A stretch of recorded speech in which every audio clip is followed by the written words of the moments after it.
Dhara. Thank you so much, Jyoti and Shikha, to having me here. Hi everyone, જય શ્રી કૃષ્ણ. મારું નામ ધરા ગાંધી છે. હું ન્યુજર્સી યુએસએમાં મારી ફેમિલી સાથે રહું છું.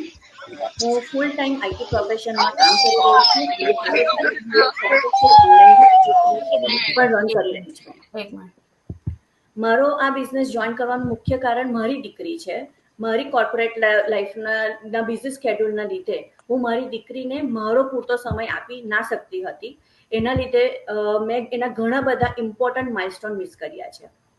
તો હું એવું આગળ ના કરું તેના માટે હું એવું કામ શોધતી હતી કે જેમાં હું એની જોડે રહીને અર્ન કરી શકું અને સાથે સાથે હું મારા હસબન્ડને પણ ફાઇનાન્શિયલી સપોર્ટ કરી શકું.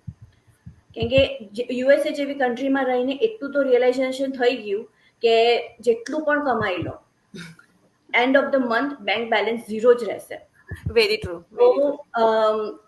રાઈટ. તો જ્યારે હું વર્ક ફ્રોમ હોમની ઓપોર્ચ્યુનિટી શોધી રહી હતી ત્યારે મને આ બિઝનેસની ઇન્ટ્રોડક્શન મને મળ્યું થ્રુ ધ ફેસબુક એન્ડ મને ખબર પડી કે આ બિઝનેસ મને ટાઈમ ફ્લેક્સિબિલિટી અને ફાઇનાન્શિયલ ફ્રીડમ પ્રોવાઈડ કરી શકે છે જે બીજા વર્ક ફ્રોમ હોમ ઓપ્શન્સમાં નથી મળતું. આગળ રિસર્ચ કરતા મને એ પણ ખબર પડી કે આ બિઝનેસ મારા જેવા working professionals plus stay at home mom પણ કરી રહી છે તે પણ સક્સેસફુલી.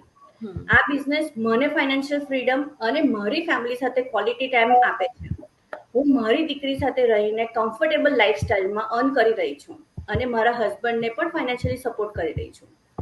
બીજું મને શું જોઈએ, રાઈટ? સો આ બિઝનેસથી હું મારા ડ્રીમ્સ અને મારી ફેમિલીનો ફ્યુચર સિક્યોર કરી રહી છું અને મને કોઈ રિગ્રેટ નથી કે ફાઇનાન્શિયલ સ્ટેબિલિટી રાખવા માટે મેં મારા ડ્રીમ્સને ભૂલી નથી. જો હું કરી શકું તો તમે પણ કરી શકો. Thank you. Thank you so much ધારા. અને આઈ હોપ કે જેટલા પણ આપણા ગુજરાતી વ્યુઅર્સ હશે જરૂરથી એ લોકો પણ ઇન્સ્પાયર થતા હશે. કારણ કે જ્યારે આપણે એક મધર બનીએ છીએ ને, ધારાબેનનું એ જ કહેવું છે કે જ્યારે તમે મધર બનો ને તમારી પાસે તમારા પેરેન્ટ્સે તમને ભણાવ્યા, ડિગ્રીઝ આપી, તમે સારી જોબમાં પણ ગયા, પણ જ્યારે તમે એક ફેમિલી સ્ટાર્ટ કરો છો, તમારી એક નવી લાઈફ સ્ટાર્ટ કરો છો, જ્યારે તમે મધર બનો છો ને ત્યારે તમારો આખો પર્સપેક્ટિવ ચેન્જ થઈ જાય છે. પછી તારા માટે કોઈ ડિગ્રી, કોઈ પોઝિશન, કોઈ ડેઝિગ્નેશન મેટર નથી કરતું. Your life start evolving around your children only. અને આ એક ધારાબેને તો એમની વાત કીધી, પણ આઈ હોપ કે જેટલા બી લોકો જોતા હશે ને એ લોકો ડેફિનેટલી ક્યાંક ને ક્યાંક તો ધારાબેને રિઝોનેટ કરતા જ હશે. અને પણ ધારાબેન અને તમારા બધામાં એક જ ડિફરન્સ છે કે ધારાબેને એ સ્ટેપ લીધું અને ધારાબેને એના ઉપર કામ કરવાનું ચાલુ કર્યું.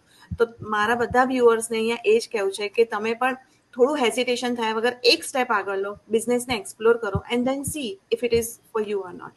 Thank you so much Dhara. હું એક જ વસ્તુ અહીંયા કહીશ કે રિસર્ચ ઇઝ રિયલી ઇમ્પોર્ટન્ટ.